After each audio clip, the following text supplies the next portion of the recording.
Speaking of progress, here in Texas, we have this woman. Her name is Sally Duvall. She's running against Kerry Isaac in the state house. So this is my district. And she just released a pretty interesting ad. If you haven't seen it, I'm going to show it. She's smoking weed the whole time. And then at the end, she rips out her very tiny bong and rips that. So the only thing tiny she keeps in her bedside table. So I'm just going to show that real quick so people know what we're talking about. Here is Sally Duvall. And I'm running for the Texas House of Representatives. You might already know what's in this, but do you know who has no idea and no way to test it? Law enforcement. They arrest people every day for marijuana possession, but they don't have the funding to test if it's illegal marijuana or a federally legal hemp product. Our laws are confusing and unclear. While marijuana remains illegal for most Texans, hemp products that can get you high, like Delta 8, Delta 9, and THCA, are being sold at more than 7,000 retailers statewide. But our lieutenant governor, he wants to both regulate and ban these products. Now, it doesn't take a genius to figure out that you can't do both of these things. Fortunately, we don't have to choose between safety and legalization. I believe it's high time for change in Texas. So in response to this ad here, Kerry Cheshire, who's I don't know, what would we call him? He's a conservative in Texas grassroots. He describes himself as a bloodthirsty right-wing booster, responded to this ad saying, quote, Sally Duvall does not belong in the Texas House. And if she's smoking and promoting marijuana, she belongs in prison. Glad to support Republican Kerry Isaac, who is against marijuana. Pretty serious thing. So my question is, not just about Texas, but more broadly, should people be running on this? Should people be supporting people who run on this, or should it remain illegal to smoke weed in Texas and more broadly? Well, I think you're asking two separate questions. He did, definitely. I mean, he asked some several questions for sure. So the question is, should people support people who run on this platform, and should weed remain illegal in Texas? Well, he's also talking more broadly, right?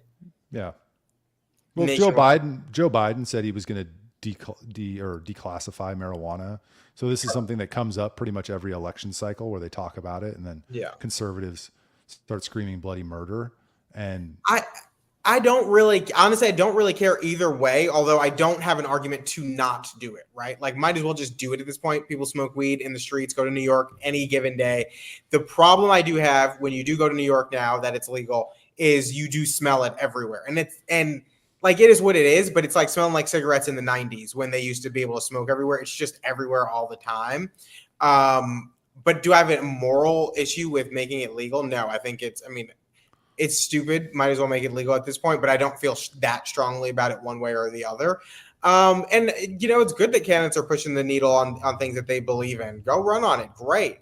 I don't think that's a reason to vote for her. I also don't think it's a reason not to vote for her. I think there are plenty more reasons to vote for Kerry Isaac, separate and apart from the weed issue. And I don't know where Kerry Isaac is on the weed issue. She might be in favor of legalization too. I have no idea. But I think, prison, I don't think so. So my take on this, in principle, I have nothing wrong with legalizing marijuana.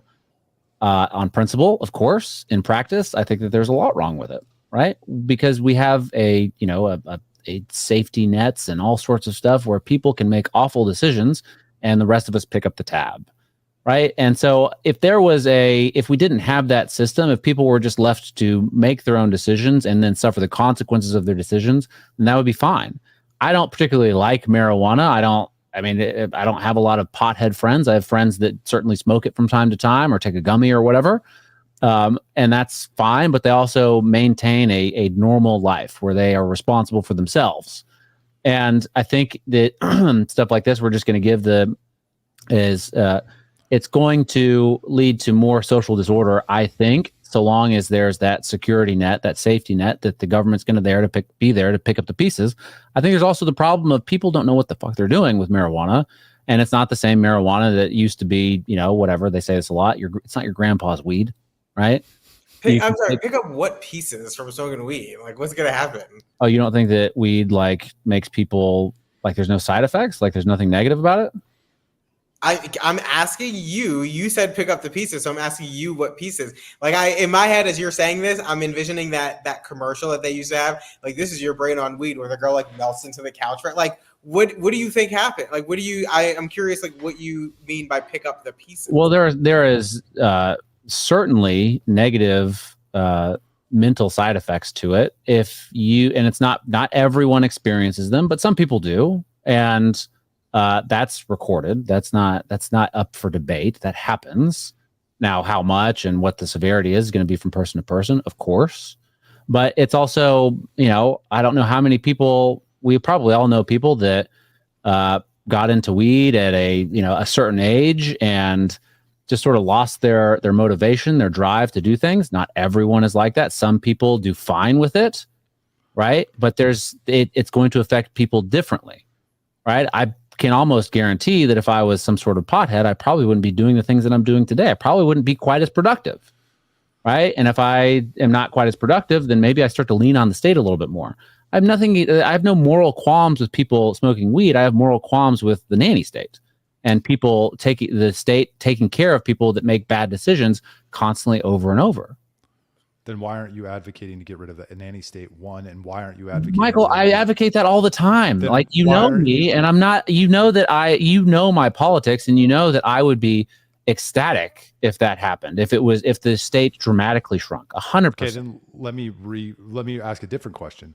Why aren't you advocating for alcohol to be illegal? I trust me, I wouldn't have a big issue with it. It's not something I would lose a lot of sleep over at night. But of course, societies are different, and everyone has their vices and stuff like that. I don't think that any of this is a good idea when we have this big nanny state. Alcohol destroys lives, right? I would love it if the nanny state decreased in size so that people who just get smashed on alcohol would have to rely on their friends and family and community to voluntarily lift them up, as opposed to, what happens now. Okay, so I think a better question than asking where we stand on the issue is, if it were on the ballot in Texas tomorrow, how would you vote? Ooh. To legalize? I'd vote yes. I'd vote yes too. Oh God, I don't know. I would have to think about that a little bit. Because you're wavering on this issue. Well, seems to be that you're competing. Hold on. Your wavering No. on this issue seems to be that have principles that are competing with the logic or the lack of logic that you're throwing out there. It's not lack of logic. You've done nothing to counter what I just said. Come on, Michael. I just said, why aren't you advocating that alcohol is illegal? Based on your logic. I'm not advocating for anything to be illegal. I'm saying that I don't want marijuana.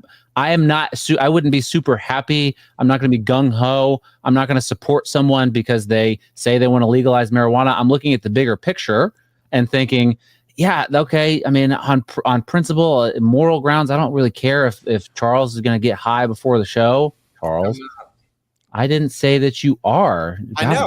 You're protesting a little bit too much. That's too much. I'm saying that I'm not going to support people just because of that, right? And yes, there's an internal struggle that I whatever. I don't like spend a bunch of time thinking about this. Like, I don't lose sleep over it. But there's an internal struggle. Yeah, I think that people should be able to generally do whatever the hell they want to do, so long as there's no externalities that are forced upon other people. But that's the society we live in. There's always going to be some sort of externality no matter what you do. If I spend too much time on the computer, if I'm spending 15 hours on the computer a day, something's going to... Let's compare it then. Let's compare 15 hours on the computer a day to heavy marijuana use. Sure, let's do it. Why does it have to be heavy? We're not talking about any marijuana. Let's compare it. I mean, because 15 hours on the computer is a heavy computer use. So let's compare it to heavy marijuana use. If y'all want to compare it, let's compare it. I'm happy to have that conversation. You know how Trump rambled because he didn't know what the frick he was saying? Second. You know what the frick he was saying?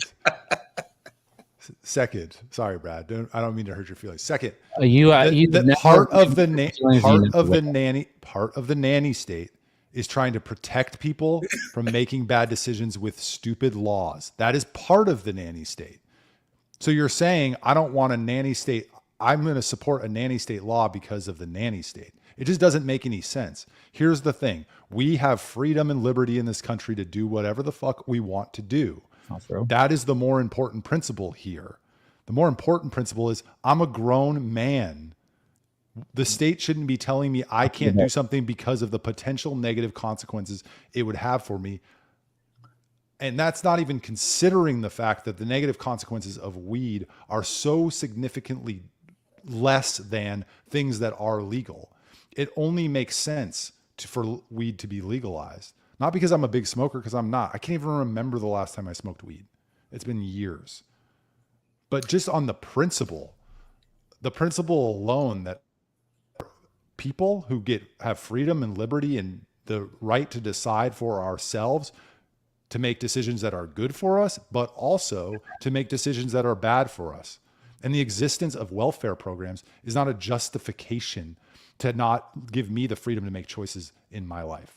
I don't have the freedom and liberty to not support your bad decisions. I would trust you personally, Michael Searle, to smoke weed as much as you want because I trust you as a person. I know you as a person, right? And I think that if you were some pothead, you were probably one of the ones like, the Joe Rogans of the world or the Snoop Dogs of the world, right? That you might, I don't know, whatever, I don't know. But I would think that would be my first guess, that you would still be a productive human being and that you would still take care of your family and you wouldn't get into all that stuff, right? So you talk about all this freedom and liberty. Where's the freedom and liberty? I don't have a choice to not pay my taxes to support programs that I think are immoral. So is your fear that someone's going to smoke weed and end up on welfare and then you have to pay for it? I mean, that certainly is a possibility. Or if they have some sort of psychotic break and they, all sorts of things. Again, this is not a hill that I'm just going to go die on. Right? Y'all are coming at me real hard because you're a couple of potheads. I'm not coming at you at all. I've been quiet most of this. I've been letting Michael fight this battle. Yeah, because I don't feel strongly about it. Because you're high right now. But you don't abridge other people's liberty because yours is being violated. Lack of logic. Again, this is I can have the principle that I agree with you on principle, but in practice, I don't. It's a more complicated question. So does principle supersede practice, or does practice supersede principle? A principle that fails over and over and over, you should probably change your practices a little bit before you can implement your principles. So if we're on the ballot today, quote unquote, stand on principle all the time, and they fucking lose all the time. So if it were on the ballot today in Texas, and only the three of us were voting, it would pass. It might pass 100%. I don't know. 2-1 for sure. But you two nanny staters. I wouldn't block walk for it. You wouldn't block walk for it? Yeah, I would. No, block walk for but it. I'd vote for it. Yeah, Mm-hmm. I'll tell my friends to vote for it. If it passed, if it became 100% legal in Texas, you wouldn't see me whining about it. I would be fine. I just don't know that I don't know. I'm questioning whether it's a good idea or not. I mean, part of me feels like I think we would